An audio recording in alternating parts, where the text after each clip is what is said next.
So the other thing I just want to go on just to touch on, because we did touch on it previously, is just this double progression method. And again, you could have a triple progression method, a quadruple. You could be looking at multiple different things, but a double progression method is one that's used quite frequently. And that would be using something like your main progression method is main progression methods are trying to add weight to the bar and then add reps, right? So you might go, okay, my first thing, I do 8 reps with a certain exercise at a certain weight, right? And then you're going to go up to 10 reps or 11 reps or 12 reps, whatever it is, what usually it's a kind of 2 to 3, maybe 4 reps, framework, right? We're like, that's where we're at. I'm going to try get this up. I can do an 8 reps. I'm going to try get it up to 10 reps. And then once I get to 10 reps, I'm going to add a little bit of weight to the bar, right?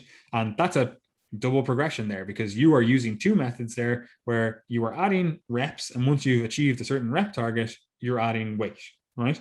And the thing about this is you could also layer on other methods, which we didn't touch on, which is the next thing, which is adding sets, which is adding overall volume. But you could also do another progression with that, like a double progression as well, where you are adding reps to the last set. Let's say you're doing 3 sets, and what you're doing over time is, okay, I'm going to start the first set, I'm going to do 8 reps. The first workout, I'm going to do 8, 8, 8. That's my 3 sets, 8 reps on all of them, right? The next workout, I'm going to do 8, 8, 9, right? And then the next workout is 8, 8, 10, or you could do it the other way and go 8, 9, 9, right? And then 9, 9, 9, right? And then your next workout is going to be 9, 9, 10, right? You could add them to just one set, because even 1 rep progression over the workout is still progression, right? And this is forming the backbone of many classical programs, where you just be like, right, I'm going to add a rep to the last set. Now, some people, they argue, oh, well, I should add a rep to my first set, but generally that's kind of a worse method of doing it, and that's purely because it then builds up a lot of fatigue, and you usually start dropping off reps in the last set. So you add a rep to the first set and then you lose a rep on the last set because you've generated a lot of fatigue, versus just coming closer to failure or having a lower reps in reserve or a higher RPE for that last set. And then, the next workout, you add a rep to the middle set, et cetera, right? And that generally works a little bit better, So that is another way we could do a double progression method, or we could think of a double progression method. We're adding reps over time. We're adding it, we're thinking of it in terms of the sets. But the final one that we want to touch on today is adding more volume over time. And this is one that I actually use very sparingly. I usually like to set the volume at the start of a training block and then kind of keep it relatively consistent. Obviously, there's going to be little tweaks here and there, small tweaks, sometimes bigger tweaks. But in general, I'm not using a progression method that has a person adding sets over time. And this is generally from a practical standpoint, because if you're going, right, the first week I'm doing, let's say 10 total sets per week for my chest. And then your progression method is every single week I'm going to, let's say you're doing that spread over 3 sessions, right? And then your next week, you're going, okay, I want to add 1 set to each of those exercises, right? So now you're doing 13 total sets for your chest. And then the next week you're doing 16, and the next week you're doing 19, and the next week you're doing 22, whatever, right? You're going to build it up to a predetermined, that's how many sets I'm going to do and I'm going to get up to before potentially you're going to deload, which we'll talk about in the next episode about like overall periodization, right? And that is definitely a genuine perfect progression method. You could definitely do that over time. And I've done that in certain circumstances for certain exercises. For example, especially smaller muscle groups, like again, lateral raise or something. It's not like you're going to see huge jumps in reps. It's not like you're going to see a huge jump in weight used. So maybe we're just going to add another set. It's like very easy. You were doing 3 sets. Now we're doing 4 sets, and over a training block, we're going to get that up to 5 sets. I wouldn't be using that as my main progression method over time. But on certain exercises, especially the smaller muscle groups, it makes sense, right?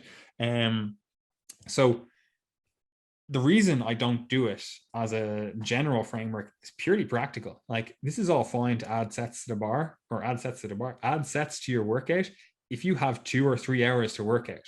But most people, they have an hour to work out, right? Most people get bored as well after an hour, where they're like, look, I'm just bored in the gym. I kind of just want to leave. So if I'm going, okay, yeah, actually, week one, your workout takes 45 minutes, and they're like, fantastic, this is great. Got to work on time, got to work early, actually, got ahead of stuff, was actually able to come home and read my kids a story after the gym, blah, blah, blah. And then by week 6 or 7, you're like, yeah, actually, I can't do this workout because I have work, and I'm finishing this workout at 11 p.m. now. It's like this is not an effective strategy for most everyday people. It can be an effective strategy if all you have going on is resistance training, which is why a lot of people in the health and fitness world use it. And they're like, oh yeah, like I've added more sets and whatever. It's because working out is the only thing that they have to do that day. Like, yeah, they have to maybe reply to emails or do whatever else, but it's not like they have a 9 to 5 schedule that they have to fit their training around. They're training at a time where no one else is in the gym. Usually they're at that like kind of mid-morning time period where it's like, they never have to wait for equipment, right? So adding sets can be effective, but it's not something that I generally use. But it does follow the same concept where it's just like, right, what you want to do over time is add a few more sets, right? Now, the one thing I will say about that is I don't generally use that as my method of progression for workout to workout. However, I might use it as a method of progression over a longer period of time, right? Where, the first few months of training together, we might be doing, I don't know, 10 sets, whatever, 8 sets for a certain muscle group, right? And then by the end of the next 16 weeks, or in 4 months time, 5 months time, I might be like, right, we've actually got everything we can possibly get out of doing 10 sets or 12 sets or 8 sets or whatever it is. And then the next training block, we actually have to do a little bit more if we want to see progression for that particular muscle group or that particular exercise, whatever. But what are your thoughts there, Gary, on using sets as a progression method? Yeah, I mean, the primary way I use this in programs is when I bring in a new exercise, or a client is new, where I want to figure out, where their level of tolerance is at, or allow for the initial adaptations. So an example of that would be something like week one, 2 sets of 8 on deadlifts, at 2 to 3 reps in reserve, something like that, let's say. Then week two, we might do 1x5 and 2x8. Week three, we might do 1x5, 2x8, and week four, we might do 2x5, 2x8.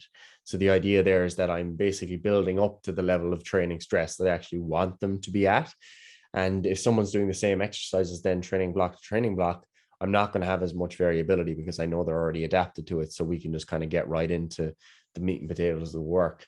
But generally, if someone is new to me, new exercise, or maybe new rep range or something like that, I'll build them up to that over the course of a couple of weeks, and just figure out where we're at that way. So it's still a progression method.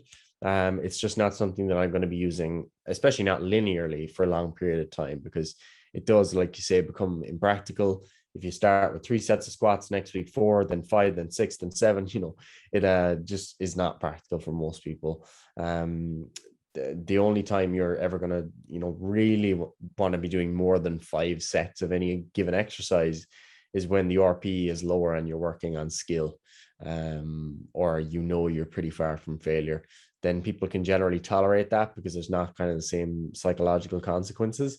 But other than that, yeah, I'd rather than going north of 5 sets of anything, really, I'd rather maybe add a different exercise for a bit of variety, for a particular muscle group. But yeah, generally I'm using this primarily as a means of introducing the true training stress that I want someone to get to. Yeah, and again, like practically speaking, it really it just doesn't make sense purely for the perspective of like, look, there's a rest period that you have to take. Let's say you're doing squats. You're taking 2 to 3 minutes in between those sets of squats.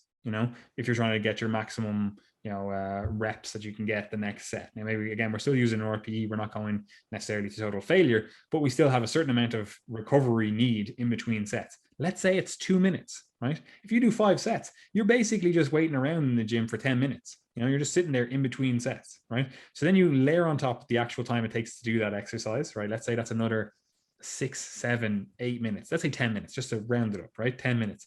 And then you factor in a warm up.